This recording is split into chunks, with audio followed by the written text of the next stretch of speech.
Well, good afternoon, everyone. It is officially afternoon, a couple minutes after the hmm noon hour. Welcome to this Expanding Opportunity Forum that our organization, Community Advancement Network, hosts as a series over the last, 3 or 4 years, and really this year delving into Oh yeah. this idea of earn and learn opportunities. Um, how do we look at, what is happening in terms of opportunities in high need, high demand industries um, here locally, and what opportunities are there to plug into these industries?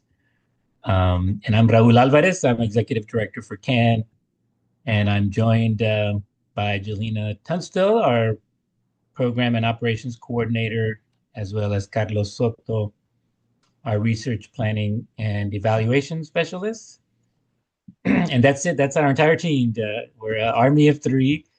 So I certainly would like to thank them for making this forum possible today. Because when you work in a small office, everyone helps with everything, right? Um, and this series of forums began in 2021 as a follow up to our Expanding Opportunity Regional Summit, and that's like an in-person summit that we do every couple of years, and we hold or our Expanding Opportunity Forums and kind of our follow up to the summit, where we take a deeper dive into issues that emerge during the summits and during which we don't always, have the time and expertise present at the time to address important questions that arise. And so it's exciting to really just kind of build on that one gathering, which is usually pretty large and hard to really kind of get into the specifics of any particular topic. And again, this year's focus for our expanding opportunity forums, our earn and learn programs, in order to raise awareness about the programs, but also highlight best practices and steering interested community members in the right direction if they'd like to connect with these kind of workforce training opportunities. And in today's forum, we're highlighting earn and learn opportunities in the electrical field. I'm very excited to be a part of this forum, as well as to learn more about some of the entities who are helping to facilitate engagement with community members who are seeking these types of opportunities to upskill. Before moving to the main act, which is kind of our featured speakers who have great knowledge and expertise to share, I'd like to take a moment to share some information about a CAN tool that we developed to better understand what a high functioning earn and learn program looks like. And the tool is called CAN's Essential Elements for Effective Earn and Learn programs. And it kind of looks like that. And the framework is essentially what emerged from the robust dialogues that took place during our 2024 Expanding Opportunity Summit. And you can see again that there's design elements that we kind of that our speakers at that summit kind of pointed to as kind of elements that are critical to success of their apprenticeship programs or their earn and learn programs. And um, outreach is an important one, right? Who are you trying to reach, and what are the strategies you're using to reach them? You have a variety of kind of workforce training um, or workplace training opportunities, right? So how can we help the people that are involved in apprenticeships navigate the systems and expectations in a new work environment, right? Maybe an environment different from where they worked before. And do you have sort of the career readiness competencies um, to operate right in that environment? Of course, we have the technical training, and that's usually kind of what most people focus on, the industry specific training. But then there's also the holistic support of apprenticeships, right? Or people who are doing the training. And so sometimes people have mentoring for those, apprentices. Kind of what does that look like? How do you support individuals through the process? And if they have questions, kind of who do they go? Who do they go to get those question answered? It's also important, like if someone's going to be placed, in a workplace, that training, the supervisors also, right, have some training about how to work with apprenticeships. And and of course, there's always important to have just protocols, very specific ways of dealing with challenges that may emerge in the workplace, because we know they emerge, and the important thing is how you deal with them, and making sure everyone's on the same page with how those are going to be handled. And then really, this is more of a community one. It isn't tied to an employer or training program. Is how do we make sure we have a shared commitment um, for successful outcomes, right? The public sector, the private sector, and the philanthropic. Any one of those trying to advance, these earn and learn opportunities is going to be challenged to do so. And so if we all kind of pitch in our resources, right, and coordinate and create these agreements for working together, then we're going to have better outcomes. And I think we're going to learn a little bit about how that, what that looks like, some of these partnerships that come together to be successful in this case with electrical apprenticeships. And really, before kind of moving on to our panel, um, just there's a lot of I read a lot of newspapers and industry magazines, but this is from the Statesman just like 3 days ago, maybe on Sunday, just about the demand for electricians, right? That's what we're talking about today. And the data center, um, the data center sort of trend that we see, right? Obviously, makes electricians in demand. And obviously, there's different needs at different points of kind of developing a data center versus operating a data center. But it's interesting, again, just to see what that means in terms of our workforce. And this is also from May of this year from Urban Institute and they're talking more about how small and medium-sized businesses can benefit from registered apprenticeships.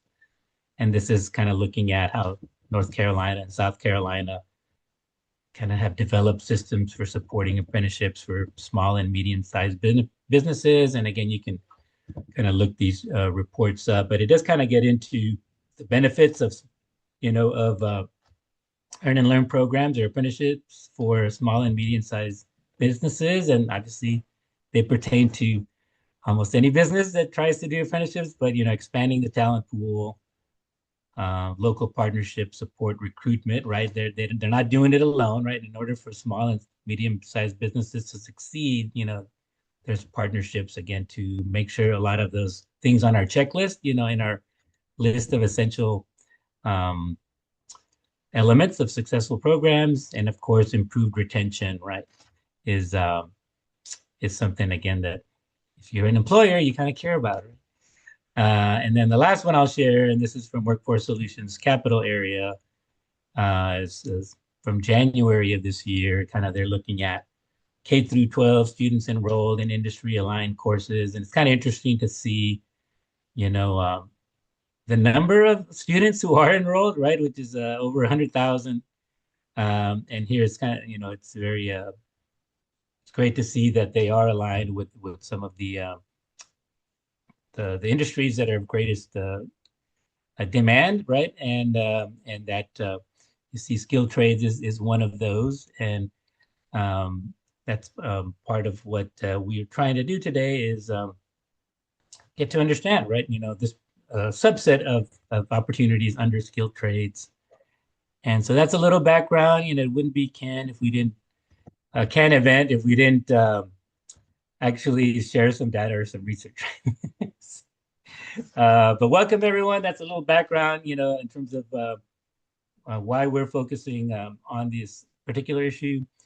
And we're, our board, CAN is a partnership of 26 kind of government and nonprofit, entities who try to align efforts and leverage resources, to advance community well-being. And one of our particular areas of interest has been economic mobility. And under that, obviously promoting and advancing and maybe expanding access to earn and learn programs is one of those subset of issues that we're focused on. So I want to thank all of you for being with us today, for kind of your interest in this topic. and certainly want to thank the speakers that we have today. And so we have some friends joining us to share a little bit about this particular earn and learn opportunity in the electrical trades. And we will have Leslie Puckett, who's with Skillpoint Alliance, and she's the COO, and they're a nonprofit workforce training provider specializing in pre-apprenticeship programs and these skill trades and other and advanced manufacturing, right? And with a background in workforce development, she's previously spent 8 years at Workforce Solutions and spent a little time on something called the CAN Community Council. So we're appreciative of that. Um, and then and she's passionate about what she does, and I'm very excited to be working with her in her many hats that she's worn. We also have Eric Perales from CenTex IEC, which is Independent Electrical Contractors. If I said it wrong, please correct me, Eric. No, that's correct. All right. He started in the electrical trades right out of high school, working with his uncle, right? It's in Yeah. Lockhart, is that? Yes, Uh, sir. he worked for 1 year as an apprentice on residential apartments, and he transitioned to something that I'm not sure what it means 100%. He can enlighten us later, but low voltage cabling technician installing low voltage data systems on site at Dell Computers. So Dell is thriving. So we're happy for your help in making sure Dell continues to be a good anchor in our community. And of course, he's also kind of he's been a recruiter, right, in this industry, and he joined CenTex Independent Electrical Contractors in 2004 as an associate member, and he's kind of working with staffing, um, and then in a very kind of in a specific part of um, of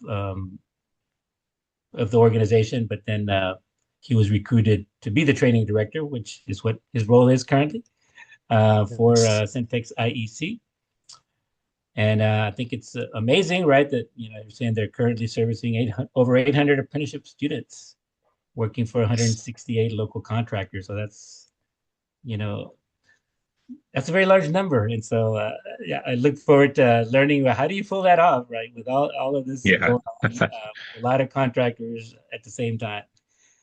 And then with these forums that we have, we also want to get like an employer's perspective or also a perspective of someone who's gone through, one of these apprenticeship opportunities and where they've ended up. And that's where we have Crispin Valadez, who's a master electrician with CAPSTAR Electric. And he actually is a graduate from one of the CenTex IEC programs. And he's actually now an apprenticeship instructor for CenTex IEC. And so we'll get his perspective as well. But wanted to take a little time to introduce them. And then before we get into asking like very specific questions about their work, but well, thank you all for agreeing to be on our panel or be a part of this presentation and discussion. And thanks for everyone in attendance for being a part of it and for hopefully if I stop talking, having some time for some Q&A, at the end.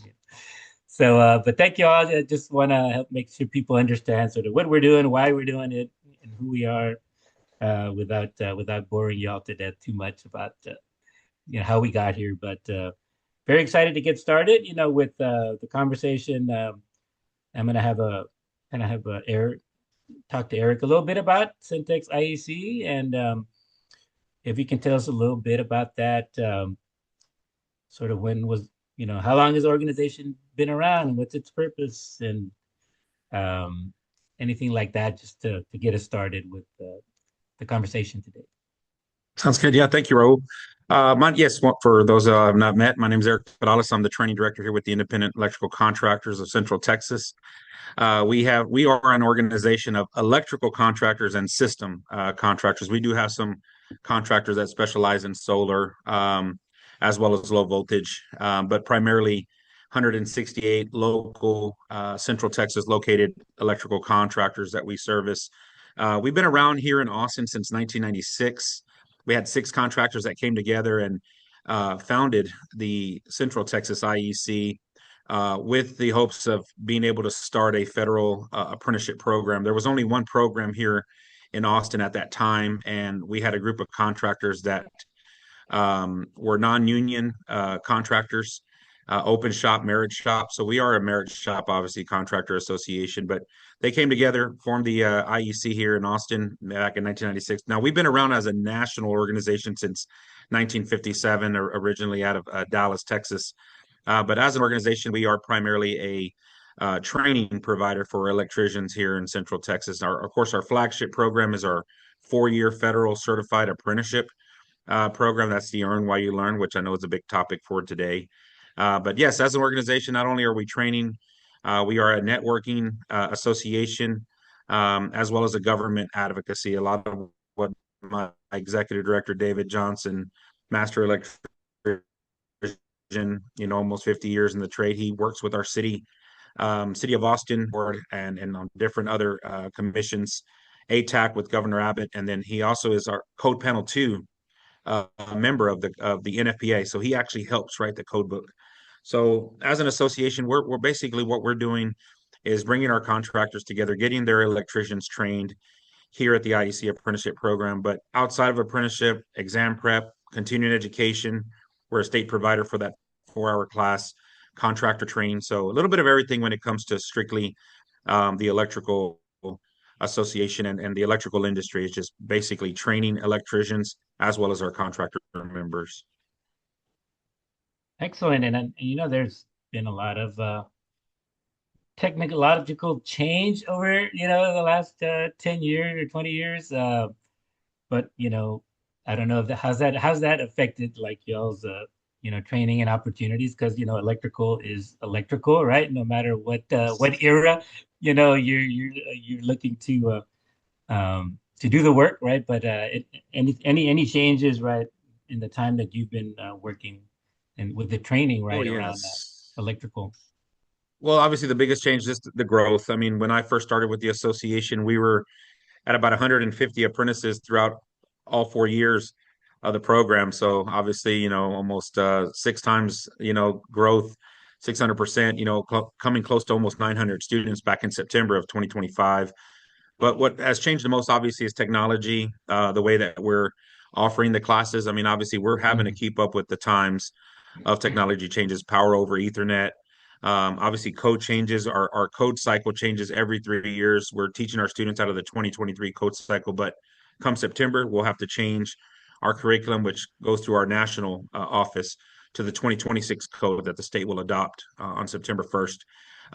So not only that, but you have components, you have services, you have materials that are changing, AFCI, GFCIs, certain aspects of electrical installation change. We're going from copper wire to now aluminum wire. So there's constant change. So our students have to keep up with those changes, especially as they become to the journeyman level and eventually master level.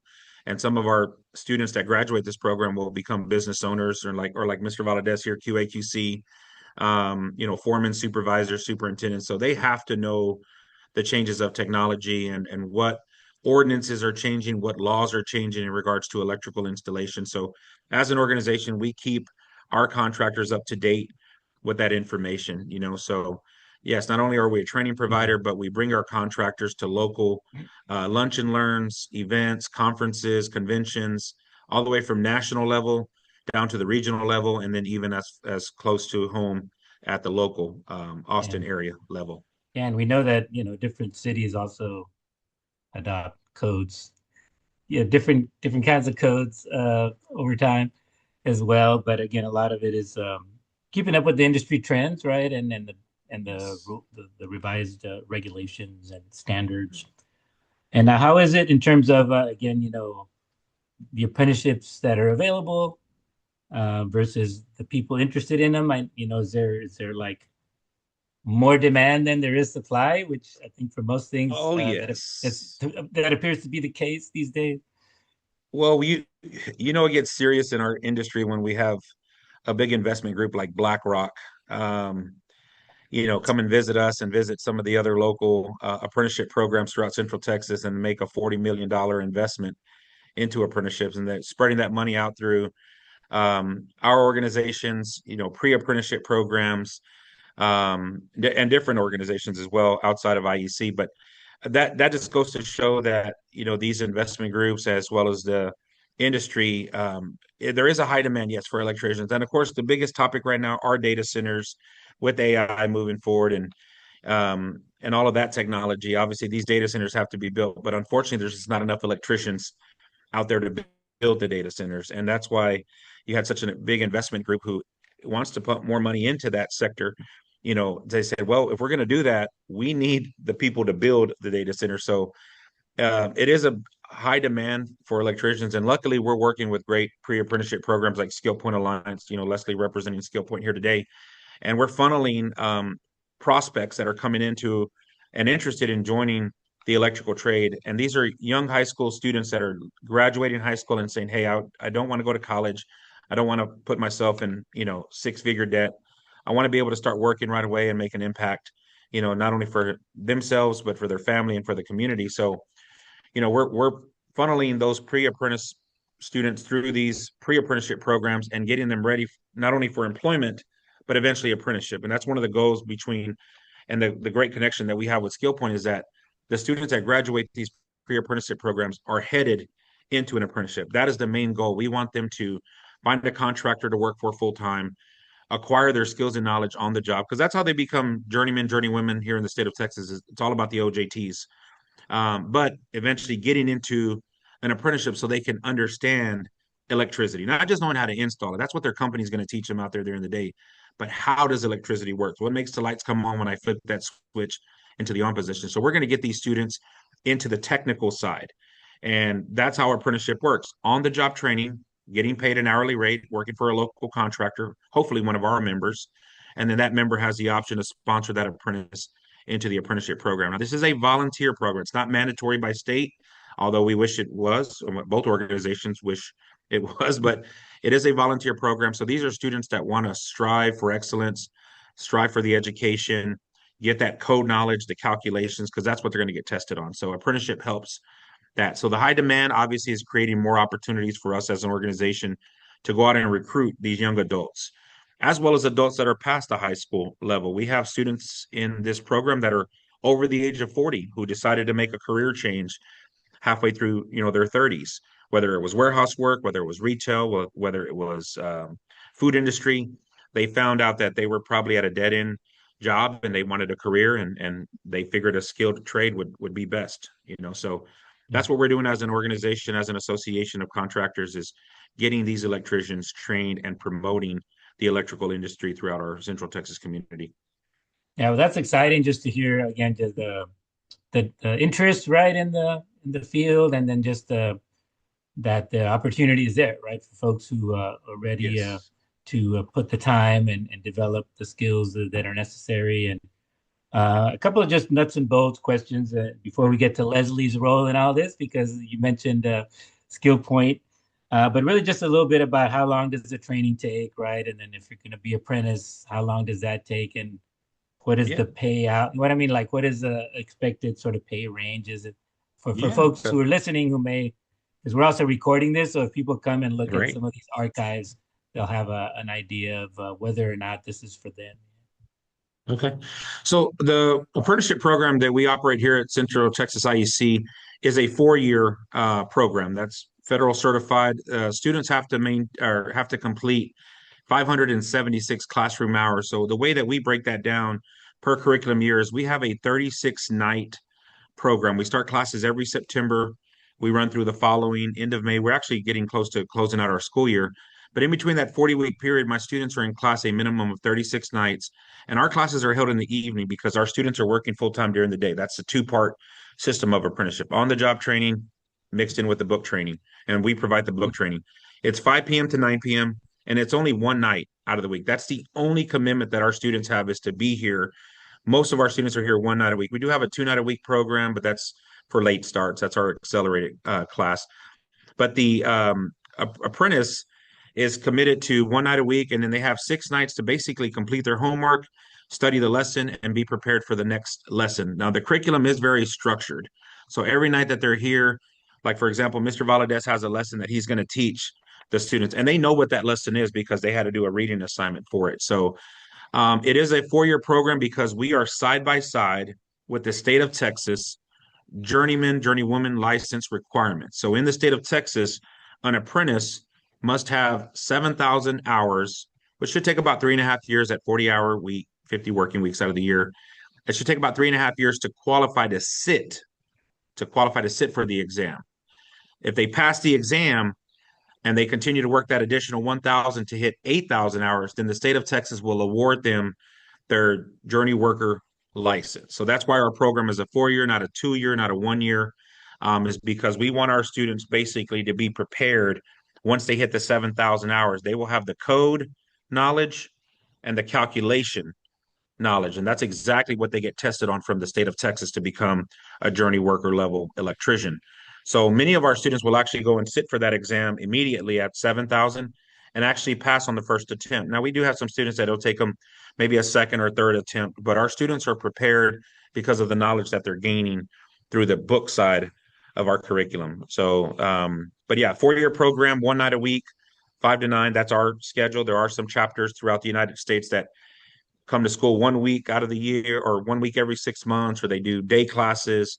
But our program here at Central Texas is 5 p.m. to 9 p.m., starting in September, running through about the end of May. And then they're working during the day Yes, sir. in the field. Yeah. Yeah. So, yeah. And in order to be qualified to enroll into our apprenticeship program, the apprentice must be full time employed with one of our 168 contractor members. So, like I mentioned earlier, the contractor will sponsor them into the program. And that's where we come up with the graduate debt free slogan, is because our contractors, like CAPSTAR Electric, they're paying upfront for their students' education. And then most companies will payroll deduct it out because they want the student to be financially invested just as much as the contractor is. That keeps the student held accountable for attendance and for their grades. And then at the end of the year, contractors will have an agreement with their apprentice student to say, hey, look, if you, Mary, or little Jimmy, make a 90% or higher on your final grade, the money that we took out of your check over the last 10 months, which could be $1,000, could be $1,500, we're going to give back to you as a bonus for doing well in school. And that's an academic incentive program that many contractors have in place to keep that student engaged in classes, making sure that they're showing up and they're doing what they need to do for, academically to be successful. And of course, these contractors want these apprentices in school. I mean, as a business owner, you wouldn't want your crew out there doing the work at 50% or making a bunch of errors or making a bunch of mistakes that can be preventable by education and by knowledge. So these contractors are sometimes making our apprenticeship program enrollment a condition of employment because they like, look, I want the best electricians working for me. I'm going to invest into your education. And there's some contractors that give this education for free. There is no payroll deduction, but that's their choice. We prefer the deduction method, but it allows these contractors to educate their electricians through apprenticeship. And that way, when they're on the job, they can maximize profit as well as maximize pay rate. So apprentices will come into this trade role probably anywhere between 18 to $20 an hour as a first year apprentice starting rate. That could go higher. We've had some Skillpoint students that were fortunate enough to be able to make more than $20 an hour because of their training. But for just a right out of high school, no pre-trained apprentice, that's about 18 to 20. And then while they're in school, Raul, these students will be able to earn a 5% increase in pay, which right now here at our program is about $1.75 every 6 months. So that's $3.50 that the apprentice can make more literally every year. So if you do that over a 4 year period, you're looking at about $14 at the end of the 4 year program from where you started. So let's just say you come in at a minimum of 20, and then by the end of the fourth year, you should be making close to $34 an hour. And like I said, once again, that's with no debt, no college loans, no financial aid. We're not an institute of incentive for loans or anything like that, like the old DeVry or Austin Career Mhm. Institute or anything like that. So these students will graduate debt free, and it's all because of the contractor's investment into their education upfront. Great. I mean, that's amazing. Thanks for sharing that. And then the last thing is, I know you mentioned that obviously the apprentices that you for whom you do the training have to Hmm. have a relationship with one of your members, right? Yes, sir. The contractors you have, agreements with. Um, but can they apply through CenTex IEC, or do they go to Yes. these? Okay. And what's the So website, or where can they find out how to do that? yeah. So the first thing that we have a prospect look into is their state apprentice license, because legally they have to have that license, which is $20 in a background check. There's no exam or no test involved. And then once they get their apprentice license, they can contact us or reach out to us through our website at www.centexiec.com, or they can give us a call at 512-832-1333. And then we can provide them information about what their next step is. Typically, with most entry level apprentices, we're going to refer them directly to Skillpoint, which is literally down the hall from us. So we are neighbors. And that's why we have such a great relationship. But we get them in contact with their admissions team and they get them pre trained. And if a student cannot commit to the Skillpoint program, then yes, we help them connect with our contractors through the employment application service, which is free. Would they have them fill out an application here at the IEC office with their ID and their electrical license? And we broadcast that out to our members. If any contractor is looking for an entry level apprentice, and then sometimes that's what contractors are looking for. Yes, they would like to hire somebody with experience, but that's pretty much all that's available to hire right now are entry level apprentices. And then they get hired on with the contractor, and then they'll get them trained on the job. And then that's once they're working for that IEC member, we tell prospects, go give yourself about 90 days to get acclimated to the work because it's physical. I mean, this is electrical work, so it's nothing glamorous, but it's physically demanding, up and down ladders, kneeling down, working with your hands a lot, obviously. But once that apprentice determines that they want to make this a career path, then they usually talk to their contractor about sponsoring them into the apprenticeship program. So about 85% of our students are come through that route. The other 15% are coming through our pre-apprentice programs like Skillpoint. Excellent. Well, thank you for again for sharing all that valuable information. And we've touched on or mentioned Skill Point a few times, so we'll transition over to Leslie Puckett, with Skill Point Alliance, and if you could tell us a little bit about the role that Skill Point Alliance plays in the process of training for these electrical apprenticeship opportunities. Sure. Thank you so much for having me. Again, I'm Leslie Puckett. I'm the Chief Operating Officer at Skillpoint Alliance. Been here almost 5 years, and just really been happy to be part of so many students starting their careers in the electrical field, as well as HVAC, plumbing, and manufacturing. So just a little bit about Skillpoint. We've been around since 1994. We are a nonprofit training provider that was actually started by the mayor of the city of Austin when there was a lack of skilled tradespeople to build the Austin Bergstrom Airport. So since the early 90s, we've been providing rapid model training. Our training programs last between 4 and 5 weeks long. They are Monday through Friday, 8 a.m. to 3 p.m.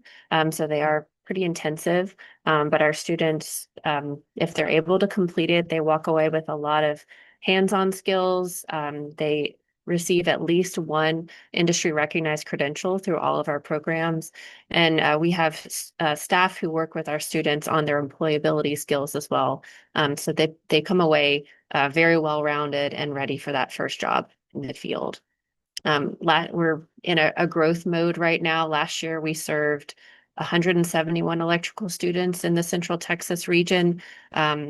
So far, we've served 98 students. And so I think we're going to exceed last year. We have 2 electrical classes that we have at our North Austin location. And we were able to double that thanks to a partnership with the IEC. We use an instructor, Paul Guidry, to teach one of our day classes, as well as one of our full-time staff, Amelia, who also teaches. So we're really excited to be able to offer so many classes in our region to teach people and help them get into the electrical field. As Eric mentioned, we receive a lot of referrals from the IEC, which is a wonderful referral pipeline. And many of our students have little to no experience in the field. So they come in very green, you would say. A lot of our students are career switchers. So they're coming from retail, hospitality, another industry where they've kind of realized that they need to make a career switch. And so they're really eager to learn through our programs. So we're really excited about that, the referral pipeline that we have with the IEC. And we also receive referrals from other employers in the region who see a lot of promise in an individual, but they don't have the experience to go immediately to work for that company. Um, our application process is pretty straightforward. We have our online application on our website. So it's a very simple online application. And then our admissions team will work with the applicant through several steps of the admissions process. We do have a waiting list for our electrical program as well as our HVAC and plumbing. So I do recommend people apply as soon as they are interested, just so that they can get on the waiting list and get started through the admissions process. I also recommend to people to be as responsive as they can because the more responsive an applicant is, the more likely they'll get into a class sooner than others on the waiting list. Um, as Eric mentioned, there is a requirement to get a state electrical apprenticeship license through the Texas Department of Licensing and Regulations. So we do run background checks on all of our applicants, and that way we're able to assist applicants who might be just as impacted with their application for the license. And then it also helps us determine if they will be able to obtain a license because we don't want a student to go through our class and then not be able to go to work in the field. So we really assist them with that application process and then finding if they're not going to be able to get their license, then we do refer them to other community partners to explore other career pathways. So yeah, so we do have a phone screening process with our admissions team, and then that way the admissions coordinators are able to talk to applicants about the career as an electrician to make sure that our applicants really know what they're getting themselves into. Because as Eric mentioned, it's a very physical, there's a lot of physicality to the job. And so we find that sometimes our students are surprised or they'll get into their job and they don't realize they'll be standing on a ladder for hours or in the elements. And so we want to make sure that all of our students are ready and understand those expectations. And so we try to bring those expectations into the classroom. So we're not just looking at academic ability or experience. We're looking for people who are excited about becoming an electrician and ready to make that commitment to our program. And as I Yeah, I mean, I mentioned, think it's important to know if the job's a fit for you and if you're a fit for the job, right. or the kind of work you'll be doing. Mhm. And I guess you mentioned that it's kind of Monday through Friday. Mhm. What 8:30 to 5, is that what you said? The It's trip 8 to 3 p.m. Monday through 8 to 3, Friday. and then that for what length of time is it over Yeah. So it's 6 months a or 4-week more? program. Oh, It's 4 weeks. Okay, so you right. see, Mhm. Yeah. um, I knew that y'all did like some training that is very intensive. So, and I'm sure that's welcome to some people, right? It's just 4 weeks sounds a lot better than 4 months, right? Or a year. Um, but you mentioned again how to apply, and it's what's your website, just to make sure we have it recorded. Yeah. Sure. It's skillpointalliance.org. So our online application is there. And so like I said, it just takes a few minutes to submit that application. And you should hear from one of our admissions staff within a day or two at the latest. They're very quick to respond. And that gets the application process started. I'll also say for the electrical program, we do have 17 classes this year, so we're not on a semester base, like or a semester schedule, like a community or college or a four-year college. So that's a real benefit to our students that if they're not able to get into the class that's coming up, they can wait or they can get into a class later in the year. We do have a lot of applicants who will kind of select a time frame so that they can save up money because it's hard for them to work while they're in our class since it's a full day, Monday through Friday. Yeah, so for that 1 month, you won't have the ability to be working elsewhere. Right. Um, and so there's some overlap with some of these, I assume, or is it just one 4 week period ends and the next starts kind of back to back to back? We do have some overlap with our electrical classes. Like I said, we have two classes that are running. We have two different instructors that teach at our North Austin location. So they do overlap by a few weeks. But typically we have 1 to 2 weeks in between each of our classes. So we're pretty much always recruiting for the next cohorts that are coming. Yeah, I can imagine with that many 17 cohorts, right, running in a year. So you're always it's like you're never not working, as they Right. say, right? But well, thank you so much. We're going to thank you, Crispin, for your patience, right? Getting to your perspective, sort of as someone who kind of went through a program like this and now is, working in the field, and I think a master electrician. I think I read somewhere. Um, and so you're with CAPSTAR Electric, and and I also know you do some apprenticeship instruction with IEC. But let's first start with yourself and your background and kind of what brought you to this company and this position, right? This industry. Like why did you pick this, and then sort of how did it fit in with your vision for the future? Right. Thank you. Hi, my name is Crispin Valadez, and my hero is actually Nikola Tesla, who got me into the trade. Uh, the inventor of alternating current. I wanted to learn about it and be able to work with it, install it, and I was told that one of the best ways to learn something is teach something and try teaching it, right?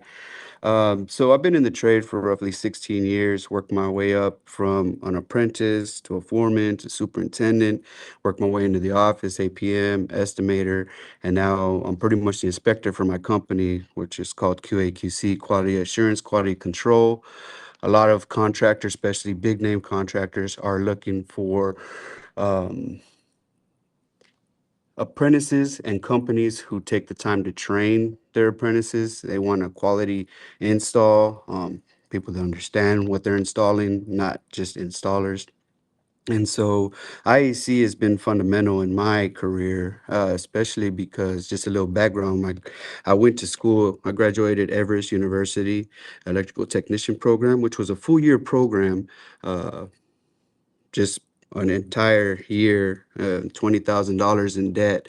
And then come to find out, it wasn't recognized by TDLR, the Texas Department of Licensing Regulation, as is something that if you're doing government projects, your apprentices need to be enrolled in an apprenticeship program that is recognized by TDLR. Otherwise, these Davis and Bacon jobs, they're going to be paying the contractor will have to pay their apprentices journeyman wage.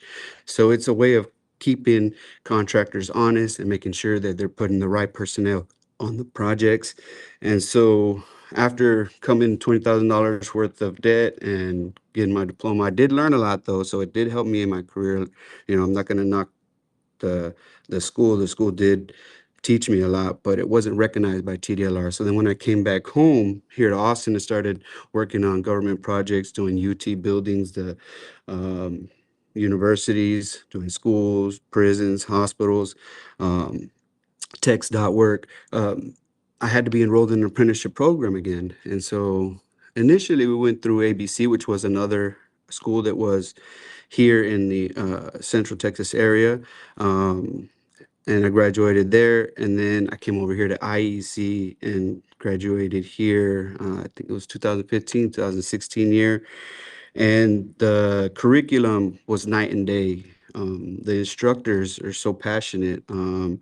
and they want to make sure, I know I do, make sure that my students not only get the book knowledge, the curriculum, but also how to be good employees and understand that it's just not just a job. I won't knock working at Walmart or McDonald's or none of that, because you got to start somewhere, but understanding and conveying to these students that this is a career. And so helping them build that career and see their potential is something that IAC, strives to do. And I'm an advocate for IEC because it helped change my life, right? And I never thought I'd be a teacher, but now that I'm teaching, I wish I could just make the money teaching what I make in my electrical side, and I would just teach. But at the same time, the IEC partners with the electrical contractors, and the contractors need that not only just for the training, making sure that we're getting our apprentices and the students knowledgeable, but it also helps with networking, um, other contractors, school.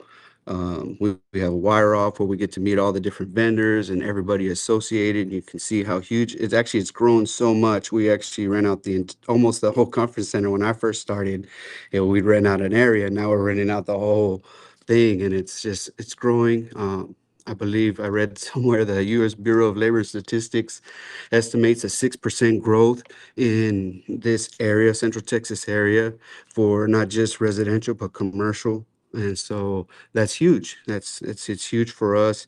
And the demand for us, just like we learned in economics, the higher the demand, you're gonna be able to get paid a lot more. And these guys are starting, Eric was saying $20, 18. I know multiple contractors that are starting first years at 23, and that's huge. That's I don't like to focus on the money aspect, but I know it does perk the ears for people trying to come up who have dreams, who haven't reached their, pinnacles, or trying to get goals done. And so when I started in the trade, I was making $12 an hour. And then so by my fourth year graduating IEC, I graduated, I got my journeyman thanks to IEC with all the training. I was able to pass. And by my fourth year, I was making $36 an hour. And so that's a 3 times increase in 4 years. That's a 12 to 36. That's huge with no debt. I mean, the company I was working for, if we graduated with an A, we got our money back. And I actually forgot about it, but of course I strive to get an A. And at the end of the year, I got a bonus, and it's a beautiful thing to be able to get this education. And if you apply yourself, the employer's going to reward that. And that's what this trade is. And so one of the things that I like to see too is when I was coming up to the trade, one of my mentors was a female. Her name was Heather White, and she would run circles around guys. And now I'm seeing more and more females in the trade. So it's not just for guys. I have multiple females in my class. And then my daughter, actually, she tried to do the college route first. She wanted to go to do college. And she ended up telling me, Dad, it's not for me. I'm not sure. I need to start making money. And she tried doing Walmart. And then she says, Dad, now I'm not making any money. And I was like, well, if you want to make some money, you can come do electrical. And so she has, and she's doing really good in it. She's actually right on track of being a lead gal, right? Not a lead guy, a lead gal. So I'm really proud. But the main thing is, she's her third year in apprenticeship, and she was like, well, I need to get in school, because CAPSTAR, we pretty much require all apprentices to be enrolled in an apprenticeship program because the amount of government projects we do, the scale of our projects, we do Samsung, Amazon, you talked about Ekstrom Airport. We helped do some airport out there. And so I really encouraged her to enroll in the apprenticeship program, even though starting at first year, because of the amount of information that is critical to the career. In first year, it covers so much from, box sizing, conduit sizing, capacities of conductors, doing calculations for services, everything from initial theory and basic Ohm's law, Kirchhoff's law, voltage drop, everything, all that is learned in first year. And I tell my students, and I told my daughter, I was like, it's essential because each year builds on each other. So if you're missing a foundation, you have to have a strong foundation. And so she really is glad that she went through the first year. Even though she's a third year apprentice, she went back to first year. And to talk about that is also people come into this trade, they're seeing, they're hearing, they're reading, like you saw in the magazines, how important and the need for electricians, and especially trained electricians, are going to get a lot more money. But it's okay to start later and not come right out of high school. Every year I have people in my class that have way more education than me. They got doctorates, well, I'm not doctors, bachelor's in philosophy, bachelor's in archaeology. I've had, because I ask my students every year, I say, hey, what brought you to the electrical trade? Why are you in my class? Just to get to know each other. And a lot of them, every year I have somebody with a bachelor's degree or associate's degree or some type of degree, and their response normally is, well, nobody's hiring philosophers. They're not paying archaeologists six figures. And so that's something that's definitely attainable in the electrical trade. It is very lucrative. Um, and so, And yeah. Crispin, did you apprentice with CAPSTAR, or how did you end up at So CAPSTAR, and how did that work? initially, I was with Titus, well, for 4 years, and they were part of the ABC, which is it's kind of like IEC. They are recognized by TDLR. It's American Builders and Contractor. It's an older school. I don't know if they've been here longer, but that's where I started. And then they were having some internal issues or whatever, so I ended up transferring over to IEC and finishing out and graduating IEC, and that curriculum, the difference for me personally, the amount of information I got, I was able to pass my journeyman. One of the things about IEC that I know that we offer, especially for companies, is training, estimating class training, code class training, the journeyman test prep training. I've taken just about every class we offer here at IEC. It's one of the perks. If you're an instructor, you don't have to pay for these courses. Some of these courses are $400. They're expensive courses, but they're Hey, worth hey. it. They're worth it. No, let me fit. They're worth it. Absolutely. Because when I think about how much of a raise I got passing my journeyman, I got a $6 raise just by passing an exam. And I passed the exam because I took the course. And so DJ's courses, even to now, because every 3 year the code changes, so the tests change, the technologies change, and partnering with IEC helps us stay at that level of what's next, what's changing.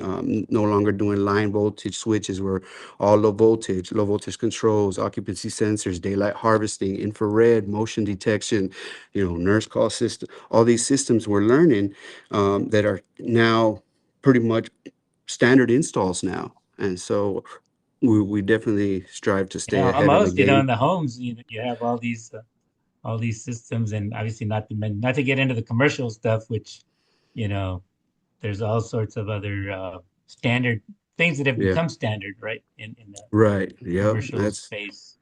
That's Um, well, thank you so much for sharing that experience. I think obviously CapStar has been involved with IEC for hmm a long time, I assume, or Yes. So CapStar before was GNR. George had GNR. George Picken was the owner of GNR, and then he transitioned from GNR to CapStar, and we've been members ever since.